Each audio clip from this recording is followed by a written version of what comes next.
Okay, so getting into this sort of vinyl game could be a little bit overwhelming, I guess. There's so much to consider. I don't want you to feel that it takes away the fun of this fantastic hobby of ours. So let's say you have curated some records. You have started out with something that you call a record collection. But where do you go next? So today I'm here to show you the things that I couldn't live without as a record collector, and make sure to stay at the end. I show you the best stuff for last. So cue music.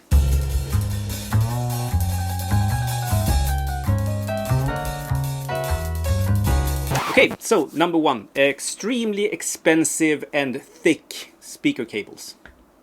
No, sorry, just kidding. Okay, so number one is a record cleaning device. I wouldn't say a record cleaning machine per se, but a record cleaning device. Something to clean your records. I know, if you have a crate of records, I wouldn't get a device. I mean, you enjoy your records, that's it. But if you are planning on getting like hundreds of records, and as me, I have like thousands of records. In that case, it's a must-have. It's the most important thing. I started out with a spin clean.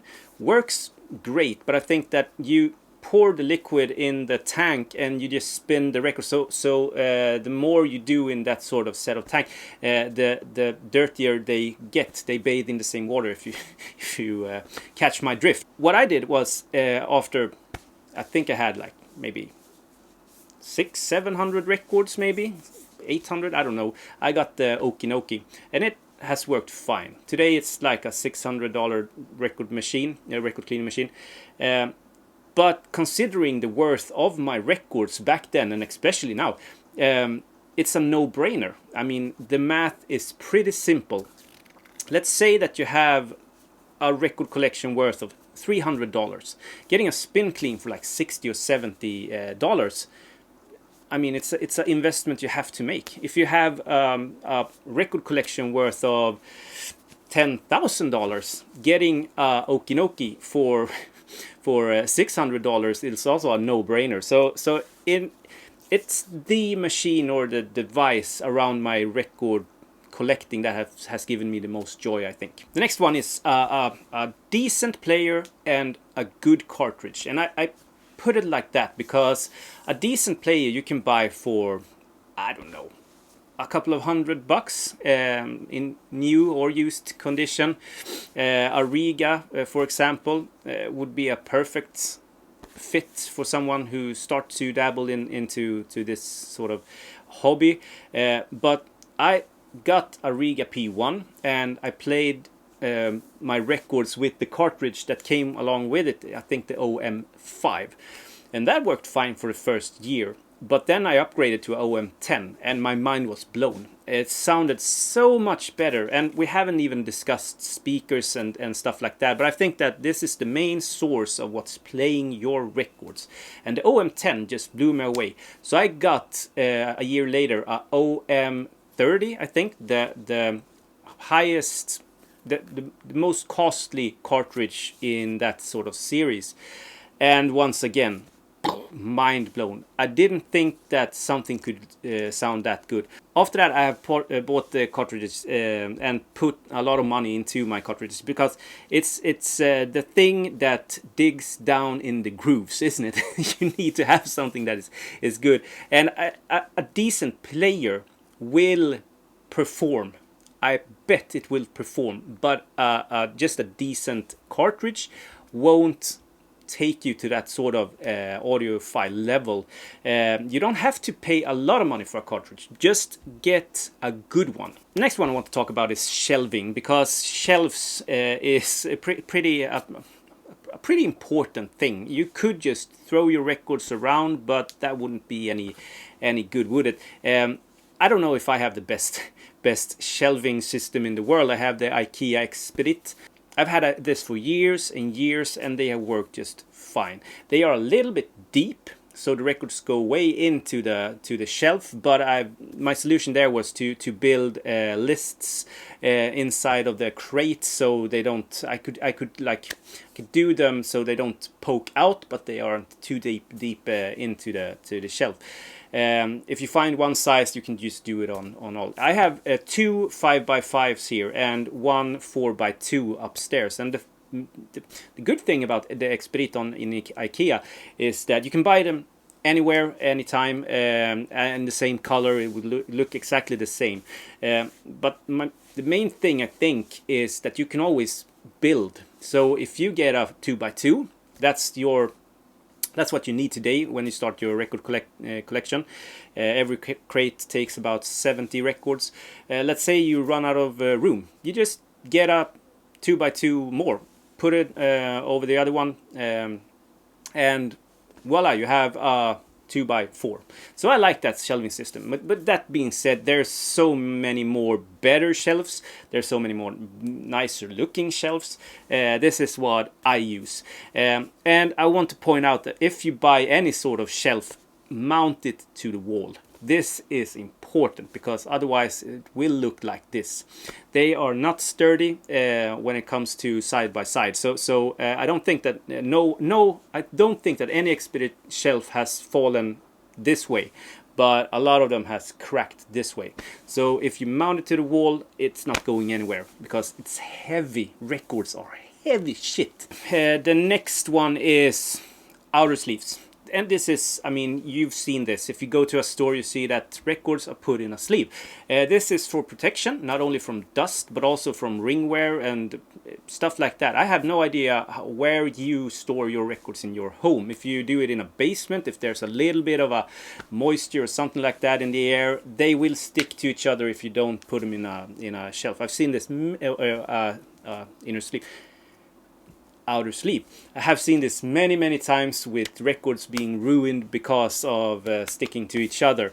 There are a bunch of different ones. You can have the open ones, you can have with the flap, and it's just like up to you. I don't have an opinion on which one is the best one. I just think it's important that you get a one and put all your records, 100% of your records in outer sleeve. I used the 0.15 millimeter. It's a thick one. I feel the quality when I hold it, but it gets a little bit dim when you look at the cover artwork. I know that. There's clearer, more thinner ones, but in my experience, I stick with the 1.15. And this is important.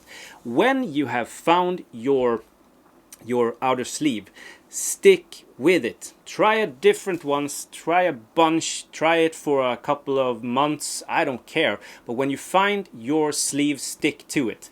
Because when you have 20 records, it doesn't matter if a little bit of plastic just sticks up here and there and the spines doesn't look exactly the same. But when you have 400 or 700 records and all of the outer sleeves looks different in the shelves, you will go apeshit bananas over that. You will look at the shelves and think for yourself, why didn't I buy just this one? Because this is the one I'm buying nowadays. I should have bought that for the entire collection. So try it out, but stick to your guns. Stick to the one that you prefer, and you will always have nice looking shelves.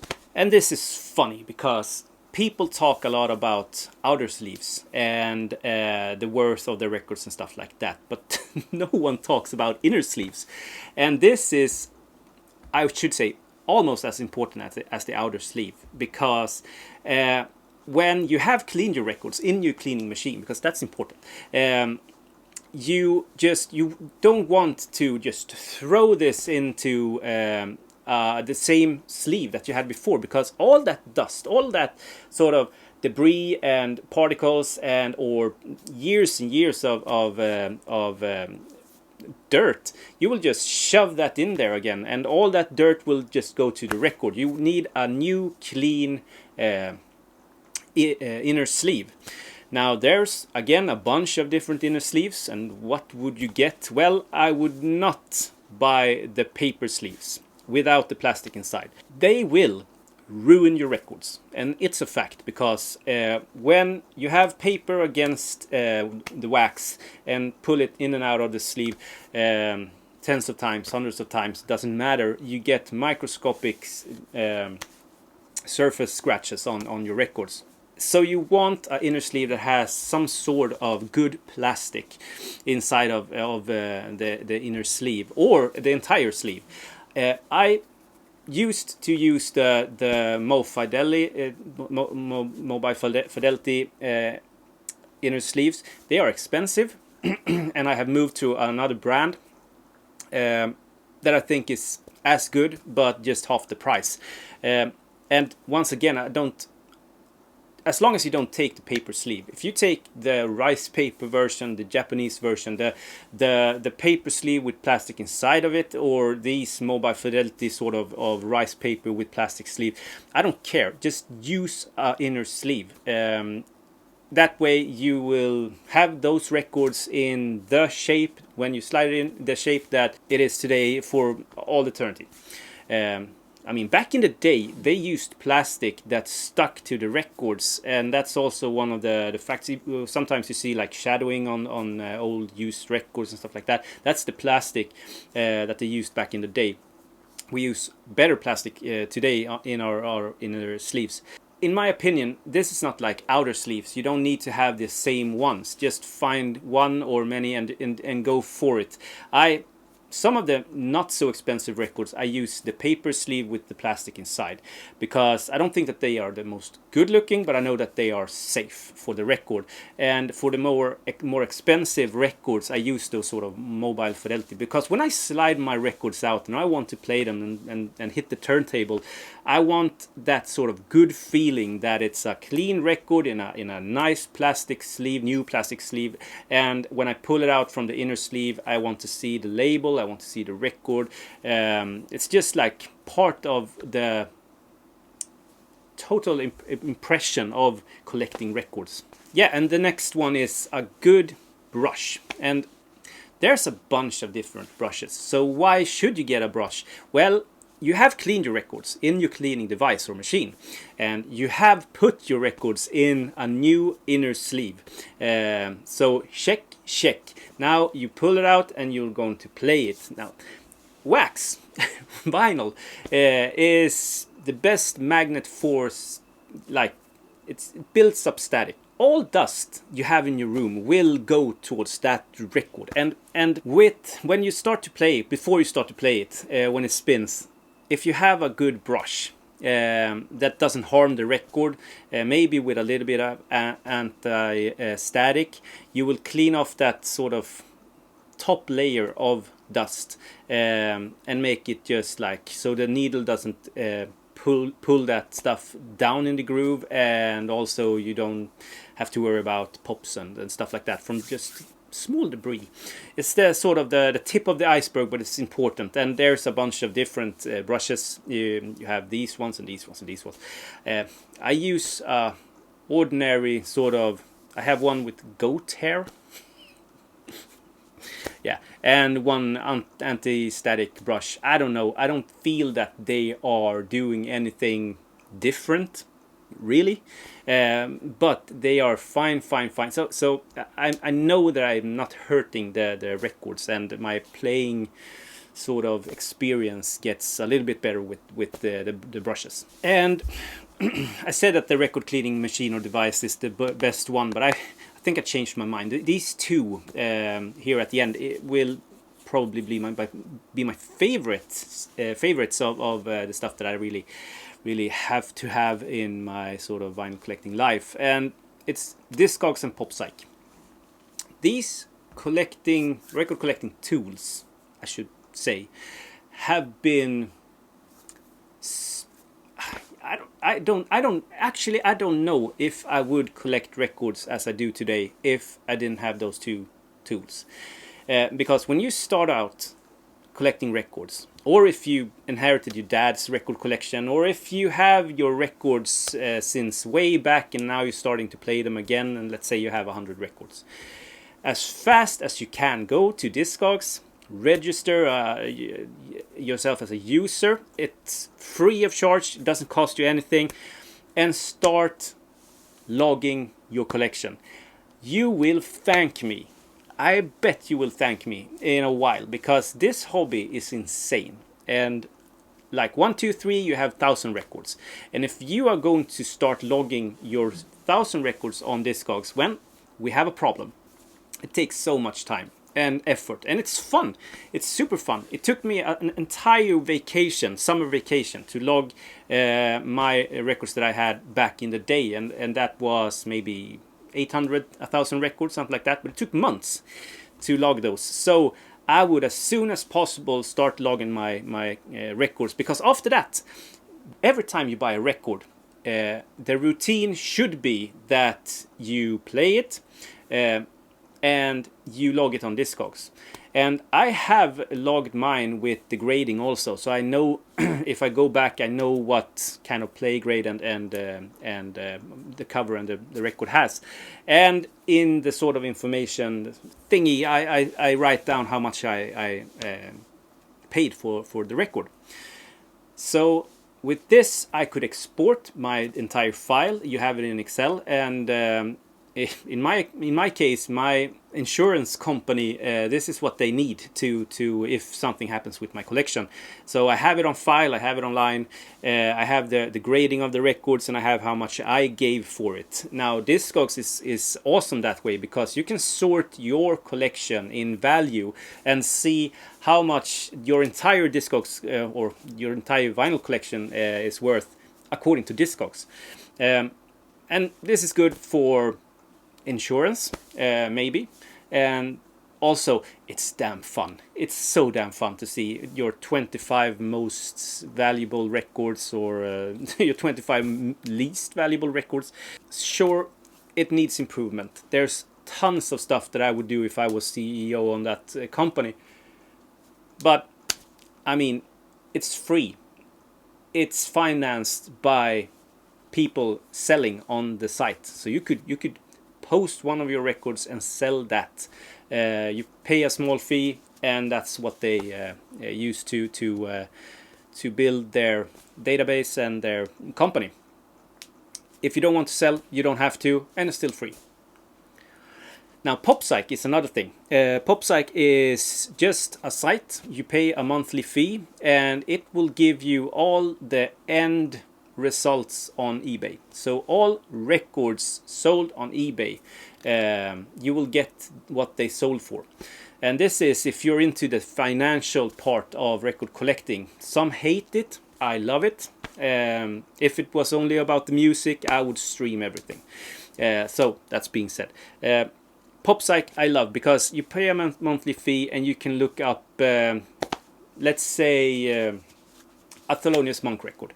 You just look it up and you see different pressings and stuff like that. You can sort it, and you get some sort of like, how much did this go for on eBay? And I love that. So you get sort of, you grasp the value of your record collection. Those two, I would say, is so much fun. Fantastic tools. And last but not least, the thing I couldn't live without, obviously, is YouTube. And YouTube, record collecting. Well, you're here. You're watching this. I'm here. I've been here for 10 years doing vinyl-related videos. And, I mean, YouTube and other YouTubers showing records all over the world has been my main source of inspiration. It has made me find so much new music. It's insane. You can pick whoever you want. Many of my viewers and people I consider friends today. I mean, I live in the countryside in Sweden. There's no one near me that collects records, not on this sort of level at least. So YouTube for me is a fantastic tool of connecting to people, finding out about music I didn't know about, and stuff like that. It's fantastic. Also, this channel has made me sort of organize my collection a little bit better. My routine is I buy it, I clean it, I play it, I log it on Discogs, and I show it.